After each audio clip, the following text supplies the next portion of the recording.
역대하 7장 14절 말씀. 오늘 하나님이 우리에게 주신 말씀 우리 다 함께 한 목소리로 우리 봉독하도록 하겠습니다. 우리 다 함께 읽겠습니다.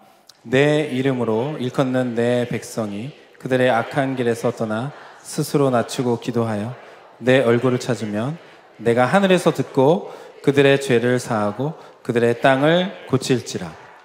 아멘. 네, 우리 호산나 워십 시즌2, 우리 이번 시즌2의 주제가 여러분 뭔지 아시죠? 부르심과 순종입니다. 부르심과 순종. 우리 주제의 말씀을 갖고 계속해서 말씀을 나누고 있는데요. 오늘이 그 대망의 마지막 시간입니다. 네, 그래서 오늘 시간을 끝으로 하고 8월 말에 시즌3가 이제 시작될 예정입니다. 여기 시즌3도 여러분 잘 기대하는 마음으로 또 이 시간을 기다려 주시면 좋을 것 같습니다. 오늘 제가 금방 말씀드렸지만 마지막이라고 말씀드렸잖아요. 오늘 부르심과 순종이라는 주제의 마지막. 이미 앞에 여러분들이 말씀을 몇 차례 걸쳐서 해주셨는데 할 거를 다 하셨어요. 그래서 제가 오늘 굉장히 두렵고 떨리는 마음으로 오늘 이 자리에 올라왔습니다. 네, 여전히 부담스러운 마음으로 오늘도 이 자리에 와서 또 이렇게 말씀을 전하게 되었습니다. 하나님, 마지막인데 다른 사람들은 다 할 거 했는데 저는 무슨 말씀을 전해야 합니까? 주님 앞에 이제 부담감을 안고 기도하면서 기다리다가 오늘 말씀이 떠올랐습니다. 네, 그래서 오늘 짧은 시간이지만 제가 떠올랐던 그 말씀 함께 나누려고 합니다. 여러분에게 하나님, 어떤 하나님이십니까? 자, 하나님, 당신에게 하나님은 어떤 분이십니까? 이렇게 물어보면 여러분 어떻게 보통 대답을 하십니까? 예수님은, 우리 주님은 나의 전부이십니다. 나의 찬양받기 합당하신 분이십니다. 감사의 이유이십니다. 우리 예배의 이유이십니다. 내가 살아가는 이유입니다. 뭐 여러 가지 고백들을 여러분들이 하실 수 있을 것 같습니다. 자, 이 질문을 누군가에게 던졌는데 지금까지 살아오면서 가장 충격적인 답변을 들었던 적이 한 번 있습니다. 제가 예전에 호주에서 그 서호주에 가면 우리가 호주 하면 떠오르는 도시들은 뭐 멜번이나 시드니 이런 도시들인데요. 제가 호주에 잠깐 살았었거든요. 한 2년 정도 살았었는데 서쪽에 서호주라는 그 주가 있습니다. 거기에 가면 그 웨스턴 오스트레일리아에서 가장 큰 도시가 있습니다. 거기가 뭐냐면 펄스라는 도시입니다. 아시는 분들이 있을 텐데 굉장히 아름답고 살기 좋은 도시입니다. 근데 그 도시에서 제가 살면서 공부도 하고 이렇게 친구들이랑 지내고 있었는데 요즘처럼 휴가철이 됐어요. 예, 그 방학의 시간이 돼서 제가 친구들 몇 명과 함께 거기 펄스에서 차를 타고 5시간 정도 밑으로 남쪽으로 내려오면 그 덴마크라는 도시가 있습니다. 예, 그 유럽에 있는 그 덴마크 아니고요. 그 호주에 가면 덴마크라는 아주 아름다운 도시가 그곳에 있습니다. 그래서 그곳에 가서 친구들과 함께 그 휴가의 기간들을 보내고 또 이렇게 시간들을 보내기 위해서 친구들 그간에 도착했는데 같이 갔던 친구들이 그냥 안 믿고 그냥 친구들이 아니고 다 함께 같이 하나님 앞에서 또 이렇게 같이 하나님에 대해서 공부하고 배우고 신앙이 있던, 믿음이 있던 친구들이었습니다. 그래서 그 친구들과 함께 그곳에 갔다가 우리가 그냥 놀러 오긴 했지만 그냥 놀기만 하기는 좀 뭐하고 해서 생각을 해보다가 그 도시 안에 청소년들이 주로 모이던 그런 이 공간이 하나 있었습니다. 건물 같은 공간에 청소년들이 자기의 이제 시간이 좀 나면 와가지고 거기서 당구도 치고 뭐 맛있는 것도 좀 먹고 그 다음에 거기 있는 다른 친구들과 얘기도 하고 보드 게임도 하고 네, 다양한 것들을 하는 그런 공간이었어요. 그래서 그 청소년들이 모이는 공간에 우리 한번 가보자. 거기서 걔네들이랑 놀고 또 혹시 기회가 돼서 복음을 전할 수 있으면 복음도 좀 전해보자라고 하면서 같이 갔던 친구들이 있었습니다. 마침 그 친구들 중에 한 명은 덴마크 출신이었어요. 덴마크 사람이었거든요. 자기 나라 출신 나라 이름과 이 도시 이름이 같으니까 그래서 더 좋겠다라고 하고 그 도시에 있는 그 청소년들이 모이는 그 공간에 가서 이제 청소년들과 시간을 보내기 시작했습니다. 처음에는 어디에 껴야 할지 저는 그때 이제 20대였고 거기 있는 청소년들은 다 10대니까 세대 차이가 그 안에서도 느껴지더라고요. 어디에 껴야 될지 뭘 해야 될지 모르겠는데 그 공간의 구석에 정말로 아주 어두운 얼굴을 하고 앉아있는 친구가 있었어요. 그래가지고 제가 오늘 우리랑 얘기를 나눠야 될 친구다라는 생각이 들어서 그 친구에게 다가갔습니다. 그 친구에게 다가가서 얘기를 하기 시작했어요. 나는 한국에서 왔어. 이 친구는 덴마크에서 왔어. 너는 뭐 어떻게 이렇게 하면서 얘기들을 시작하다가 그러다가 이제 저희가 좀 분위기가 무르익어서 이야기를 하게 될 때가 됐는데 이 친구가 우리가 하나님 얘기, 복음의 얘기를 꺼낼 것 같은 느낌이 들었나 봐요. 바로 선수를 치는 겁니다. 자기는 사탄을 믿는다고. 자기는 사탄 숭배자라고 그러는 거예요. 저희가 예수님을 전하려고 하니까 그 앞에서 딱 선수를 치고 자기는 사탄 숭배자라고, 날 보라고, 나 딱 사탄 숭배자 같이 생기지 않았냐고 막 하면서 얘기를 하기 시작한 거예요. 그래서 저희들이 물어봤어요. 딱 하나, 사탄 왜 믿냐? 사탄 도대체 왜 믿느냐라고 물어봤더니 그때 해줬던 그 친구의 이야기가 저한테 아직도 마음에 남아있는 대답입니다. 아주 충격적인 대답이었습니다. 뭐냐면 하나님은 나한테 잘못하면 혼내시고 벌만 주시는 분이라고, 징계하시는 분이라고. 근데 사탄은 나의 모든 걸 다 용납해 준다고. 이렇게 얘기하는 거예요. 그 얘기를 들은 제가 어떻게 반응해야 될까요? 그 사실입니까? 아닙니까? 아니잖아요. 그래서 거기다 대고 그 사실이 아니야 라고 얘기했지만 그 친구의 믿음이 너무 확고했습니다. 정말 그 친구랑 한 1시간 넘게 계속 대화를 했지만 그 친구의 마음을 돌릴 수가 없었어요. 같이 갔던 친구들과 함께 쓸쓸하게 되돌아 나오면서 도대체 저 친구의 하나님은 왜 저렇게 됐을까? 라는 생각을 해보았습니다. 여러분에게 하나님 좋기만 한 분이십니까? 어떠십니까? 오늘 우리가 읽은 본문 14절만 읽긴 했는데요, 그 앞에 있는 여러 가지 이야기들과 좀 보면 오늘 우리가 읽은 본문에서 사실은 이 사탄을 믿었던 청소년이 얘기했던 그 하나님의 모습이 보이는 것 같기도 합니다. 우리 한번 오늘 본문을 한번 잘 살펴볼까요? 우리 11절 말씀을 한번 다 같이 보면 좋을 것 같은데요, 오늘 이야기가 시작되는 겁니다. 오늘 본문은 사실은 어떤 말씀이냐면 하나님이 솔로몬에게 나타나셔서 해주셨던 말씀이에요. 그런데 그 시점이 어떤지 11절 말씀이 알려주고 있습니다. 11절 말씀 우리 다 같이 한번 읽어보겠습니다. 시작. 솔로몬이 여호와의 정과 왕국 건축을 마치고 솔로몬의 심중에 여호와의 정과 자기의 궁궐에 그가 이루고자 한 것을 다 형통하게 이루니라. 아멘. 이렇게 되어 있습니다. 이 앞에 보면 6장 그리고 7장의 10절까지 어떤 이야기냐면 솔로몬이 그 기다리던 그 성전을 다 건축을 했어요.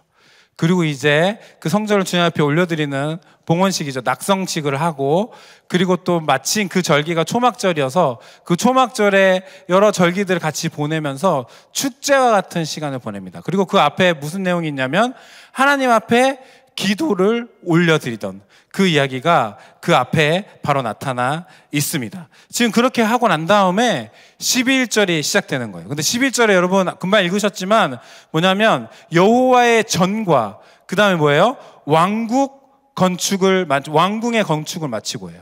자기 궁궐의 건축을 마친 거예요. 그러니까 11절을 보면 10절과 11절이 바로 연결되어 있는 것 같지만 사실상 열왕기상에 의해서 자기 왕궁의 건축 기간이 어느 정도 됐냐면 13년 되었습니다. 열왕기상을 보면 솔로몬의 성전을 건축하고 난 다음에 자기 궁전을 건축했는데 13년의 시간이 걸렸거든요. 그러니까 10절과 11절 사이에 공백이 있는데 그게 얼마냐면 13년인 겁니다. 그 자기 궁궐의 모든 것들을 다 만들고 건축하고 난 다음에 그리고 난 다음에 11절이 시작하는 거예요. 근데 오늘 역대하에 보면 7장 10절과 11절을 마치 동시에 있었던 일인 것처럼 그렇게 말씀을 붙여서 진행하고 있습니다. 이유가 뭘까요? 13년 만에 일어난 일인데 13년 만에 일어난 일을 13년 동안 이런 일들이 있었습니다. 그리고 하나님이 나타나셔서 솔로몬에게 말씀해 주셨습니다. 이렇게 얘기한 게 아니라 지금 10절과 11절 사이를 마치 동시대 비슷한 시간에 하나님께서 11절에 바로 10절 다음에 나타나신 것처럼 이야기하고 있는 이유가 있습니다. 그 이유는 무엇이냐면 이 7장 10절까지 솔로몬의 기도의 내용들이 있는데요. 하나님 앞에 올려드렸던 그 기도의 내용들이 있는데요. 그 기도가 13년 만에 지금 응답이 된 거예요. 하나님이 오늘 해주시는 이 11절 이하의 7장의 말씀들은 다 뭐냐면 솔로몬이 그 전에 하나님 앞에 낙성식을 하면서 하나님 앞에 기도하면서 올려드렸던 기도의 내용들에 대한 응답이기 때문에 오늘 11절 이하에 하나님께서 나타나셔서 말씀해 주고 계시는 것입니다. 그래서 13년의 시간차가 있지만 13년의 시간차를 마치 다 뛰어넘어 버리고 그 하나님의 솔로몬의 기도에 응답해 주셨다라는 것을 강조하기 위해서 오늘 이 말씀을 진행하고 있는 것입니다. 그래서 오늘 우리가 읽은 14절 앞에 13절 두 가지의 본문이 이렇게 하나님께서 솔로몬에게 나타나서 말씀하시는 것입니다. 제가 한번 13절과 14절 말씀을 다시 한번 읽어드릴 테니까 여러분 한번 잘 들어보십시오. 혹 내가 하늘을 닫고 비를 내리지 아니하거나 혹 메뚜기들에게 토산을 먹게 하거나 혹 전염병이 내 백성 가운데에 유행하게 할 때에 내 이름으로 일컫는 내 백성이 그들의 악한 길에서 떠나 스스로 낮추고 기도하여 내 얼굴을 찾으면 내가 하늘에서 듣고 그들의 죄를 사하고 그들의 땅을 고칠지라. 이렇게 돼 있는 겁니다. 여러분 이 말씀 좀 이상하지 않습니까? 자, 다시 한번 들려드릴까? 13절의 내용은 뭐냐면 혹 내가 하늘을 닫고 비를 내리지 않고 메뚜기들에게 토산을 먹게 하고 전염병이 내 백성 가운데 유행하게 한다는 말씀이에요. 이거 재앙의 말씀이에요, 여러분. 재앙의 말씀이거든요. 하나님은 지금 재앙을 내리겠다, 재앙을 내릴 수 있다라고 하는 말씀입니다. 근데 그 바로 다음에 나오는 14절의 말씀은 조금 달라요.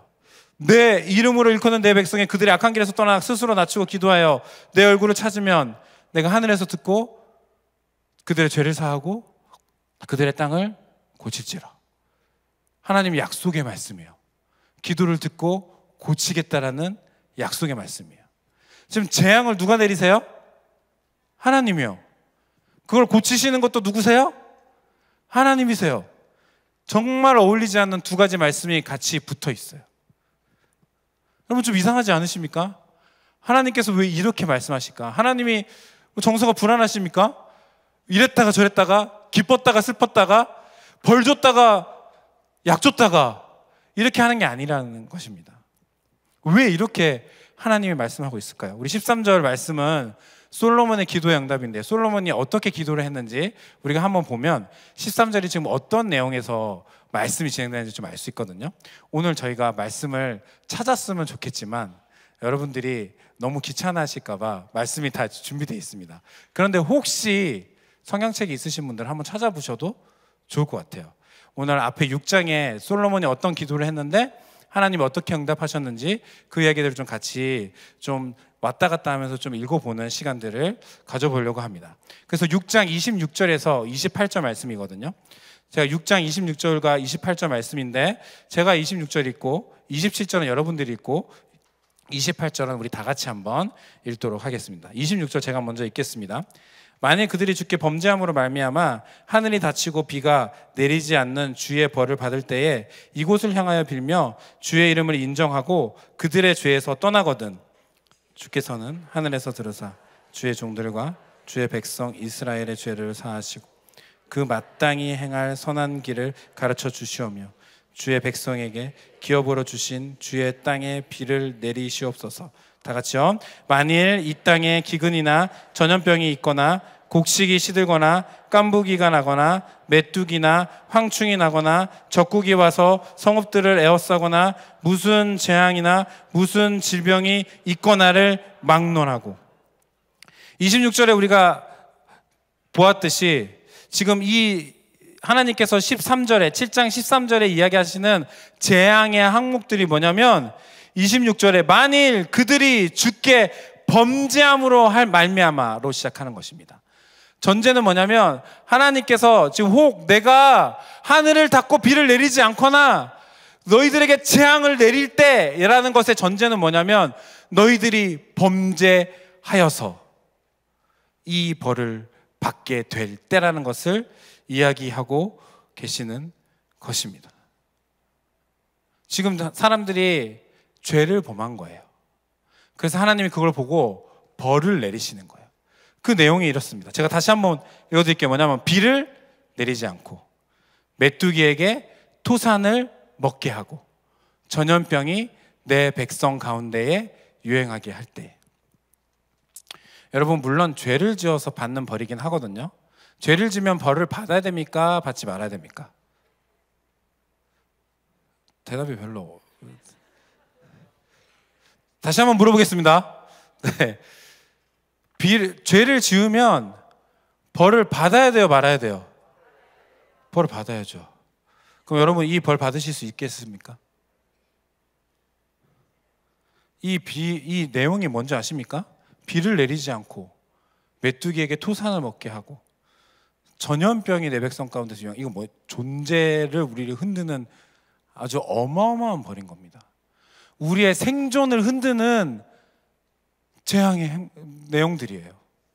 하나님 우리가 죄를 지을 때마다 너 죄 지었어 그러니까 벌 받아야 돼 짜잔 하고 나타나셔가지고 우리의 죄에 합당한 형별로 우리를 다스리신다면 우리 중에 살아갈 사람들이 있겠습니까?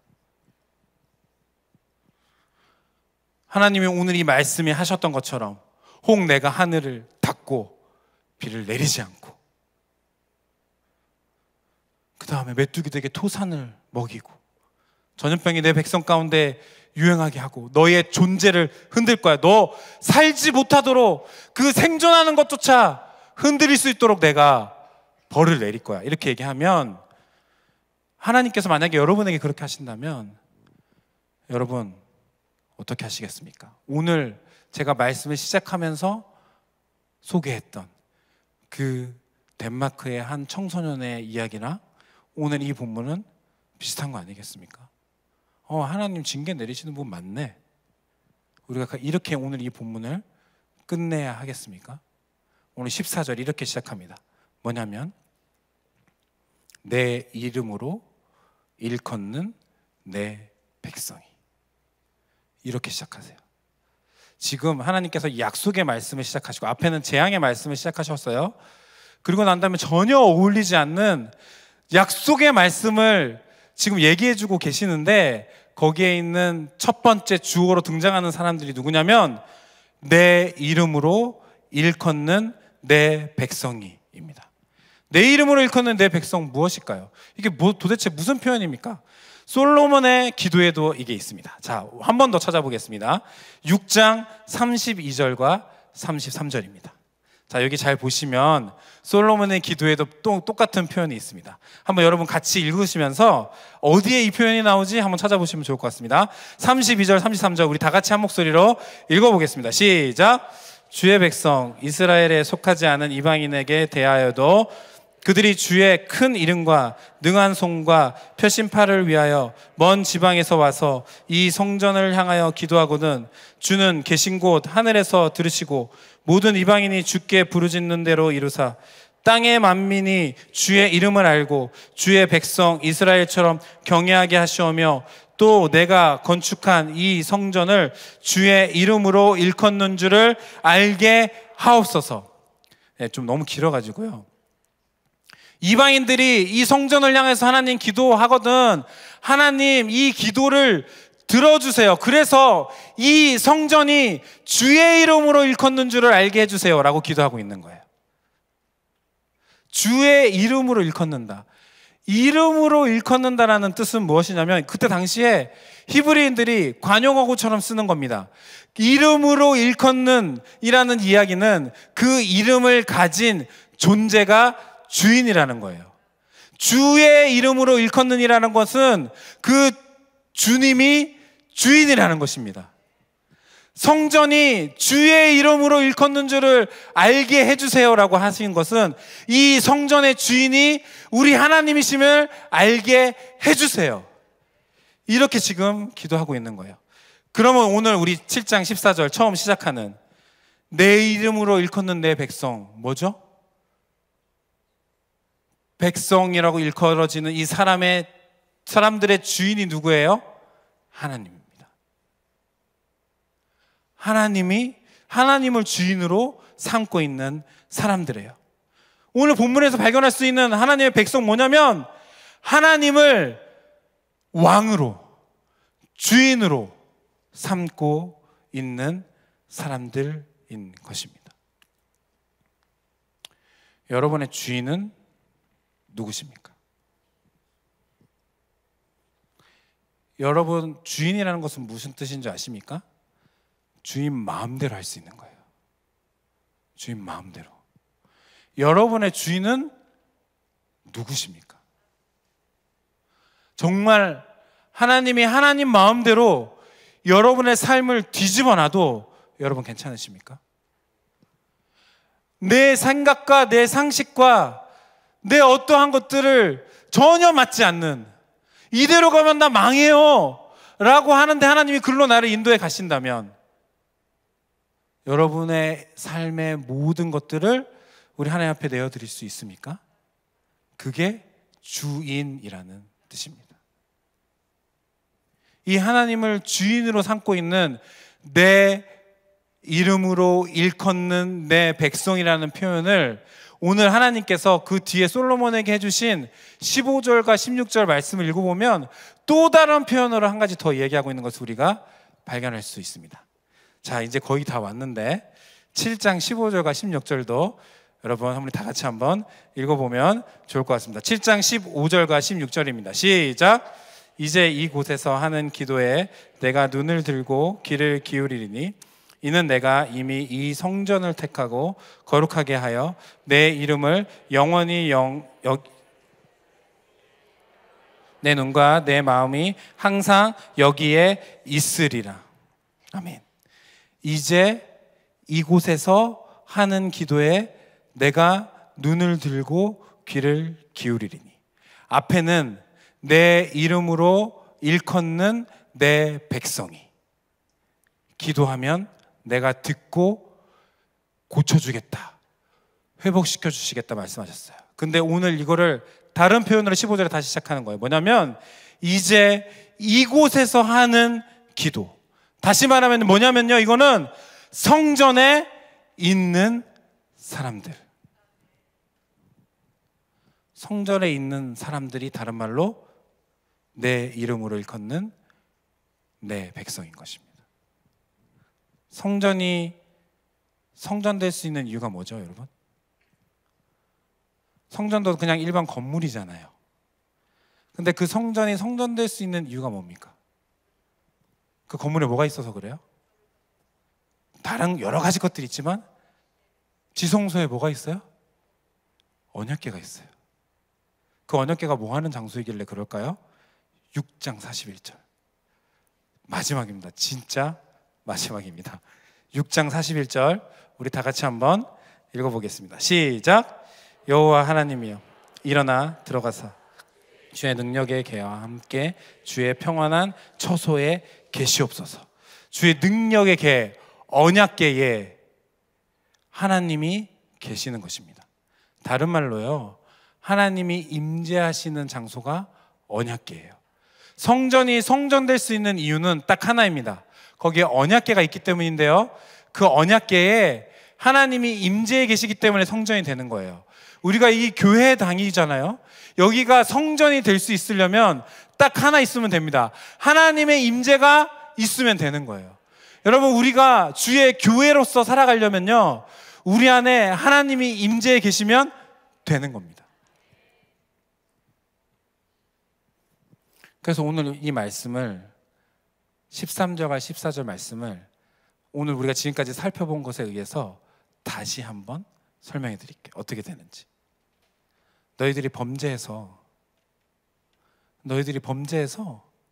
내가 재앙을 보낸다 할지라도 나를 주인으로 삼은 사람들이 내 임재 앞에 나와서 기도하면 내가 들어줄게, 이렇게 말씀하고 계시는 겁니다. 다시요, 너희들이 심지어 범죄했다 할지라도, 그래서 내가 재앙을 보냈다 할지라도 나를 주인으로 삼고 있는 너희들이 성전에 나와 내 임재 앞에 나와 기도한다면 내가 그거 듣고 고쳐줄게. 지금 이렇게 말씀하고 계시는 거예요. 여기에 포인트는 재앙이 아닙니다. 재앙의 포인트가 아니라 주님께 돌아가는 것이 이 말씀의 포인트인 것입니다. 하나님이 그래서 지금 약속하고 계시는 거예요. 여러분, 우리가 죄를 지으면 어떻게 됩니까? 하나님과 멀어질 수밖에 없습니다. 하나님과 멀어지는 것만으로 끝납니까? 하나님과 멀어지면 우리도 망하는 거예요. 우리의 삶은 재앙과 같은 상황 속에 놓일 수밖에 없게 되는 것입니다. 그런 우리들을 향해 하나님이 부르고 계시는 겁니다. 그럼에도 불구하고 내가 너의 주인이라는 것을 인정한다면 내 임재 앞에 나와라. 내가 듣고 반드시 고쳐줄 거야. 그러니까 나에게 나와라 라고 하나님이 말씀하고 계시는 것입니다. 제가 우리 교회에 오기 전에 교구 사역을 잠깐 했었습니다. 교구 사역을 잠깐 했었는데 우리 교구에, 저희 교구가 조금 이렇게 생활 환경이 좀 어려우신 분들이 많이 있었어요. 그리고 또 하나 특징이 뭐였냐면 어르신들이 많았습니다. 네, 어르신들이 혼자 살거나 하시는 분들도 되게 많았고요. 근데 그 여러 다락들이 그 안에 있었는데 유독 순장이 잘 세워지지 않는 다락이 있었어요. 이 다락 되게 특이한데 잘 모여요. 늘 잘 모이는 다락입니다. 근데 순장을 세우기가 너무 어려워요. 순장을 세우기 위해서 누군가의 어떤 권사님이나 이런 분들한테 부탁하면 잘 안 세워져요. 왜 이럴까라고 생각했는데 거기에 계신 그 순원들의, 다락 멤버들의 멤버들이 좀 범상치 않은 분들이었습니다. 저마다 다 포스가 있으신 분들이었어요. 어마어마한 포스가 있으신 분들이었어요. 거기에 순장으로 선다는 게 사실은 쉽지 않은 거죠. 그래서 제가 도저히 안 될 것 같아가지고 한 권사님, 거기에서 그래도 좀 힘이 있어 보이는 권사님 한 분한테 가서 제발 순장해 주세요, 제가 그랬어요. 그 담당 교육자. 그리고 제가 약속 한 가지를 했습니다. 뭐냐면 그러면 제가 매주 다락 모임은 제가 인도할게요. 권사님은 출석 체크만 해주시면 됩니다. 이름 걸어주시고. 네, 그렇게 해서 제가 그 다락 모임에 1년 동안 갔어요. 거기 평균 연령이 80세 이상이었어요. 저는 그때 40대 초반. 너무 더블 스코어를 넘어가시는 분들이 너무 많은 거예요. 거기 계신 어떤 분은 몸이 너무 불편해요. 건강이 너무 좋지 않으세요. 사실 움직이는 것도 어려웠어요. 근데 포스는 있으셨어요. 그분이 제일 연장자셨거든요. 90살이 넘으셨었는데. 근데 한 말씀 딱 하시면 조용히 해라 하면 그 밑에 권사님들이든 집사님들이든 80대 권사님들이 다 조용히 하시는 아주 포스가 있으신 분이었습니다. 그리고 또 한 분은요, 어떤 일들이 있었는지 모르겠는데 사실 거기에 계신 분들이 다 임대아파트에 계신 분들이었어요. 기초생활수급자셨습니다. 다 혼자 사시고, 그 임대아파트도 좀 넓은 아파트가 있는가 하면 거기 있었던 아파트들은 다 어떤 아파트냐면 다 방 하나만 있는 정말 좁은 혼자 살기 딱 적합한 그런 아파트에 다 살고 계신 분들이었어요. 하시는 일들은 뭐냐면 폐지를 주워서 생활을 하거나 아니면 뭐 청소를 하시거나 여러 일들을 하시면서 그렇게 생활을 하루하루 해 가시는 분들이 있었습니다. 한 권사님은 저 아직도 기억나는데 가끔씩 요즘에도 연락 오십니다. 저희가 부산 온 지 지금 4년 차인데 가끔씩 요즘에도 연락 오세요. 어떤 권사님이었냐면 그 권사님은 원래 대구 분이셨어요. 대구 분이셨는데 아들이 정신병이 너무 중증이었어요. 제가 한번 그 병원에 신방을 가서 그 아들 만나봤는데 대화가 안 돼요. 제가 A라고 물어보면 거기서는 B도 아니고 X를 얘기해요. 대화가 안 돼요. 정말 중증이었어요. 저 막 앞에서 기도하고 있는데 갑자기 주스를 막 벌컥벌컥 마시면서 아 맛있다 막 이러시고 그랬던 분이에요. 저보다 나이가 많으셨던 분이거든요. 그런데 그런 분이 10년 넘게 정신병원에 있었으니까 자기 아들에게 좀 적합한 병원이 서울 지역에 있었던 거예요. 그래가지고 나라에서 허락해주는 그 임대아파트 그것을 그 분양권을 받아가지고 서울로 본인이 직접 옮기셨어요. 그 아들 밑으로 돈이 엄청 많이 들어가요. 근데 이분은 경제력이 없어요. 그래서 매일매일 폐지 같은 거 주우시면서 생활하셨어요. 하나 더. 이분이 제가 만났을 초기에 치매 초기 증상이 있었어요. 그래서 자꾸 막 물건을 들고 나가셨다가 까먹으시는 거예요. 그거 놓고 그냥 막 버스 타버리시고 막 이러시는 거예요. 핸드폰을 몇 번을 잃어버리셨는지 모르겠어요. 그래서 제가 권사님한테 권사님 혹시 무슨 일 있으면 꼭 이 번호로 전화 주세요 라고 하면서 제가 그 권사님 그 수첩 같은 데다가 제 전화번호를 적어드렸거든요. 근데 요즘에 조금 더 심해지신 것 같아요. 가끔씩 연락 오세요. 교구장 목사님이십니까? 이러시면서 전화 오세요. 네, 저 부산에 왔어요 막 이러면서 이렇게 다시 말씀드리는데 그런 일이 있습니다. 그런 분들이 다 모여 있는 거예요. 과거에 도대체 어떤 일들이 있었는지 알지 못해요. 어떤 사람이 혹자 보면 저 사람 하나님한테 벌 받는 것 같아 라고 하는 정말 하루하루 살기도 힘든 사람들이 모여 있었어요. 다. 제가 거기에 매주 다락 모임 인도하러 간 거예요. 제가 어땠을까요? 처음에는 마음이 너무 무거웠어요. 이 어르신들을 내가 어떻게 감당할 수 있을까? 정말로 너무 마음이 힘들었습니다. 그래도 이 다락 하나 살려봐야지라고 해서 간 거예요. 갔는데 1년 정도를 진행했거든요. 1년 정도를 우리 교회 오기 전까지 쭉 진행했는데 그 진행하면서 제가 갈 때마다 정말 큰 은혜를 받았어요. 왜인 줄 아십니까? 그분들의 나눔 속에 불평, 불만 이런 거 아무것도 없었어요. 제가 항상 질문하면 권사님 너무 힘들지 않으세요? 아들 어떡해요? 지금 제가 권사님 어떻게 사는지 아는데 너무 힘들지 않으세요? 라고 하면 항상 똑같이 이렇게 대답했어요. 아닙니다. 너무 감사합니다. 하나님이 나에게 얼마나 큰 은혜를 주셨는데요. 그러면서 감사하다는 거예요. 하나님이 이렇게 나는 더 좋은 길로 인도해 주실 거예요. 이러면서 감사하다는 거예요. 밖에서 보면 저 사람들한테 감사할 거리가 있을까 싶었는데 이 어르신들은 정말 모든 그 다락방의 순원들이 다 한 목소리로 저 같은 사람은 불평불만 절대 할 수 없게 모든 게 감사하다고 은혜라고 그렇게 고백하시는 거예요. 이분들이 다락 모임에 절대 안 빠지세요. 그 은혜를 나누시기 위해서.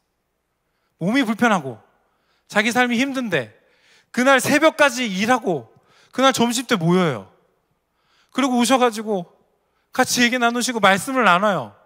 하나님 은혜 나누기 위해서. 항상 하시는 말씀은 그래 오늘도 하나님이 나한테 얼마나 이렇게 크신 은혜를 주셨는데 자기 움직이기 힘들어가지고 한 발짝 한 발짝 움직이는 것도 힘든 그 권사님이 90 넘으신 권사님이 그 하나님이 나한테 얼마나 큰 은혜를 주셨는지 아니?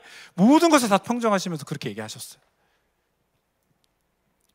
교회 예배는 또 얼마나 빠지지 않고 참석하시는데 교회 수요 예배 있고 오늘처럼 주일 예배 있잖아요. 그 교회는 주일 오후 예배도 있었거든요. 그리고 또 금요 철야 기도회 이런 거 다 빠지지 않고 참석하시는 거예요. 자기가 갈 수 있는 모든 예배는 다 빠지지 않고 참석하시는 거예요. 거기서 뭐 하는 거예요? 주님을 기대하는 거죠.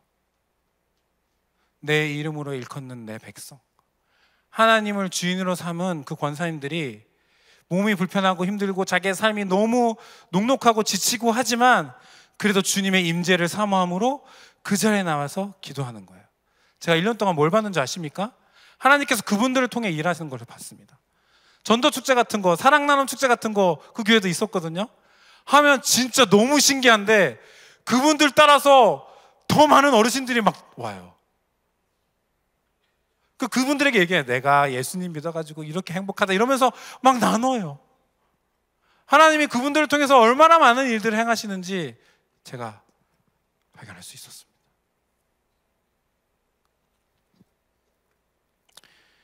어떠한 상황 속에서도 나의 생존이 흔들린다 할지라도, 혹 그게 나의 죄 때문에 하나님이 내리신 재앙 가운데 있는 상황이라 할지라도, 여러분, 하나님을 주인으로 삼고 하나님의 임재 가운데 나아가시겠습니까? 오늘 누가 하나님의 이 부르심에 순종해서 주님 앞에, 주의 임재 앞에 나아가시겠습니까? 하나님은 반드시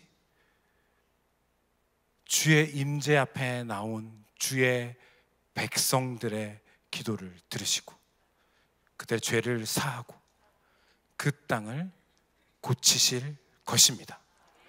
오늘 우리가 이 부르심에 좀 적용하는 마음으로, 응답하는 마음으로 다 함께 나갔으면 좋겠어요.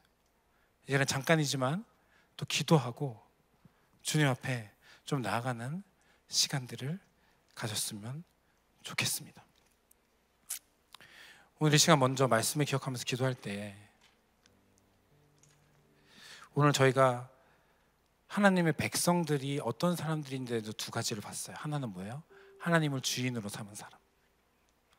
하나는 뭐예요? 하나님의 임재 앞에 나가는 사람. 혹시 여러분 중에 살기 녹록지 않은, 너무 여러 가지 상황들 속에 거친 환경들을 지금 하루하루 이렇게 버티면서 살아가고 계신 분들 계십니까? 하나님의 임재 앞에 나아간다고 그게 사치라고 느껴지시는 분들 혹시 계십니까? 뭐 나가봤자 아무 소용 없는데, 지금 내 삶은 요모양 요꼴인데 라고 생각하는 분들 있으세요? 오늘 이 시간에 먼저, 우리가 좀 중보하는 시간을 갖겠지만 그 전에 먼저 좀 이 시간에 기도했으면 좋겠어요. 하나님, 주님이 나의 주인이십니다. 제가 주의 임재 앞에 나아가고 싶습니다. 오늘 나의 기도를 들으시는 그 주님을 경험할 수 있도록 역사하여 주시옵소서. 이 시간에 다 함께 좀 여러분 자신을 주님 앞에 내어드리면서, 여러분의 상황을 주님 앞에 올려드리면서 우리 먼저 이 시간에 다 함께 좀 기도하며 나갔으면 좋겠습니다. 우리 다 함께 기도하며 나가겠습니다.